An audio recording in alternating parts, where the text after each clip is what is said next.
ഇതാ സമാധാന സന്ദേശയാത്രയുടെ യൂത്ത് കോൺഗ്രസിന്റെ നേതൃത്വം നടത്തിയിട്ടുള്ള ജാഥയുടെ മുദ്രാവാക്യമാണ് ഇത്.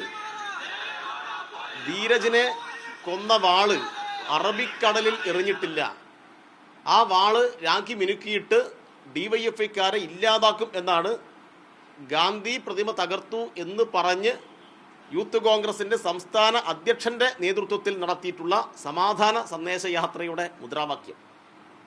ഈ മുദ്രാവാക്യം വിളിക്കുന്നത് കേട്ടാൽ ആർക്കാണ് ക്ഷമിക്കാൻ തോന്നുക? പക്ഷെ മലപ്പട്ടത്തെ ഞങ്ങളുടെ സഖാക്കളുണ്ടല്ലോ, ഇന്നലെ ഭൂമിയോളം ക്ഷമിച്ചു, ക്ഷമയുടെ നെല്ലിപ്പലക കണ്ടു. ഒടുവിലെന്താ, 6 കിലോമീറ്റർ നടന്നിട്ട് മലപ്പട്ടത്തെ കമ്മ്യൂണിസ്റ്റ് ഗ്രാമത്തിൽ എത്തിയിട്ട് അവിടെ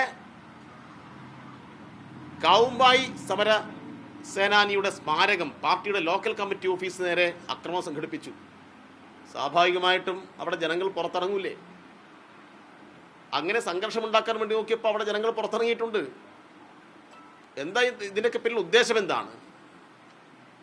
ഡിവൈഎഫ്ഐക്കും CPM-നും സ്വാധീനമുള്ള കേന്ദ്രങ്ങളിൽ കയറി കുഴപ്പമുണ്ടാക്കുക. കോൺഗ്രസിനകത്ത് ഇപ്പോൾ കുറേ ആഭ്യന്തര കുഴപ്പങ്ങളുണ്ട്. അപ്പോൾ അവിടുന്ന് സ്വാഭാവികമായിട്ടും 2 തല്ല് വാങ്ങിക്കുക, അത് വലിയ വാർത്തയായിട്ട് അവതരിപ്പിക്കുക.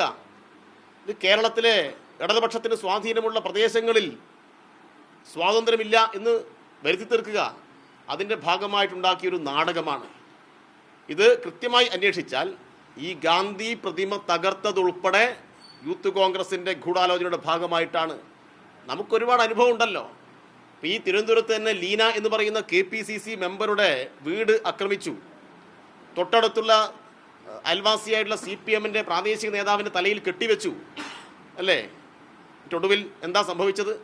ആ ലീനയുടെ മകൻ തന്നെ പറഞ്ഞു, ഞാനാണ് ഇതിന് നേതൃത്വം കൊടുത്തത് എന്ന് പറഞ്ഞില്ലേ? ശെൽവരാജിൻ്റെ വീടിന് തീ കൊളുത്തിയിട്ട് അനുഭവം നമ്മുടെ മുമ്പിലുണ്ടല്ലോ. ആരാണ് ഒടുവിൽ കണ്ടെത്തിയത്? ഇതെല്ലാം ഇവർ തന്നെ ഉണ്ടാക്കുന്നതാണ്.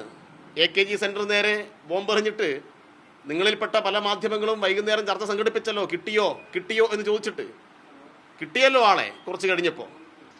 അപ്പോൾ ഇതെല്ലാം കോൺഗ്രസും യൂത്ത് കോൺഗ്രസും നടത്തുന്ന ഗൂഢാലോചനയുടെ ഭാഗമാണ്.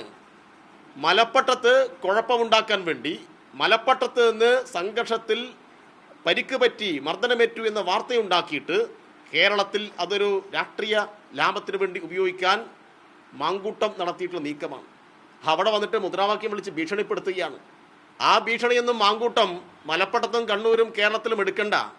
സ്വന്തമായി സംഘടനാ തെരഞ്ഞെടുപ്പിൽ നേരിട്ട് വിജയിക്കാൻ കഴിയാത്തത് കൊണ്ട് വ്യാജ കാർഡിൻ്റെ ബലത്തിൽ യൂത്ത് കോൺഗ്രസിൻ്റെ അധ്യക്ഷ പദവി ഏറ്റെടുത്തിട്ടുള്ള മാങ്കൂട്ടത്തിൻ്റെ വെല്ലുവിളിയൊന്നും കണ്ണൂരിലെ ജനങ്ങളോട് വേണ്ട എന്ന് മാത്രമേ ഇപ്പോൾ പറയുന്നുള്ളൂ. കണ്ണൂരിൽ മാങ്കൂട്ടത്തിനേക്കാൾ വലിയ ആളായിരുന്നല്ലോ സുധാകരൻ, അതിനേക്കാൾ വലിയ ആളായിരുന്നല്ലോ മറ്റേ രാമകൃഷ്ണൻ. സുധാകരൻ്റെയും രാമകൃഷ്ണൻ്റെയും ഗുണ്ടാ സെറ്റിനോട് ശക്തമായി ജനങ്ങളെ അണിനിരത്തിയിട്ട് പൊരുതിയിട്ടാണ് കണ്ണൂരിലെ ഡിവൈഎഫ്ഐയും CPM-ഉം ഈ നിലയിൽ വളർന്നു വന്നിട്ടുള്ളത്. അല്ലാതെ വെറുതെ അല്ല. അങ്ങനെ വളർന്നു വന്ന പ്രസ്ഥാനം പറന്ന് പന്തലിച്ച് നിൽക്കുന്ന ഇടത്ത് പോയിട്ട് ഈ പത്തനംതിട്ടയിൽ നിന്നും പാലക്കാടെന്നും വ്യാജ കാർഡടിച്ച് ജയിച്ച ആളെയും കൂട്ടി പോയിട്ട് ഭീഷണിപ്പെടുത്തി അവരെ പിന്നോട്ട് വലിപ്പിക്കാമെന്നും നോക്കേണ്ട കാര്യമില്ല.